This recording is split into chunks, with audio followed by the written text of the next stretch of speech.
On dit que la paix est l'état naturel de l'homme. Madara Uchiha savait que c'était un mensonge. Pour lui, l'histoire humaine n'est qu'un cycle sans fin de haine, de trahison et de sang. Une réalité qu'il ne pouvait plus supporter.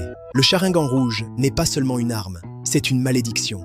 Il permet de voir la vérité, mais Madara a choisi de l'utiliser pour créer sa propre vérité. Une illusion où la souffrance n'a plus sa place.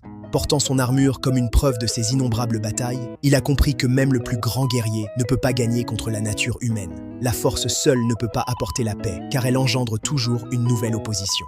Madara décrypte la désillusion. Il a vu ses rêves de fraternité s'effondrer. Il a choisi de rejeter le monde réel pour offrir à l'humanité le repos éternel d'un rêve parfait. Pour lui, l'illusion est la seule forme de compassion sincère, le Tsukuyomi infini.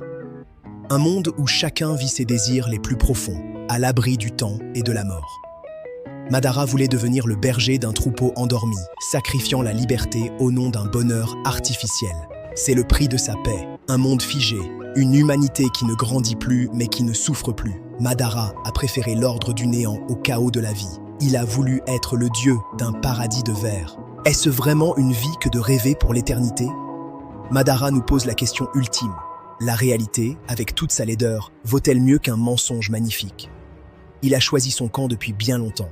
Il reste le fantôme d'une ambition démesurée. Madara Uchiha n'était pas seulement un guerrier, il était le reflet de notre propre lassitude face au monde. Un homme qui a voulu tuer la réalité pour sauver l'humanité d'elle-même. Madara avait-il raison de vouloir arrêter le temps? Préféreriez-vous un rêve parfait ou une réalité imparfaite? Donnez-moi votre réponse en commentaire. À bientôt.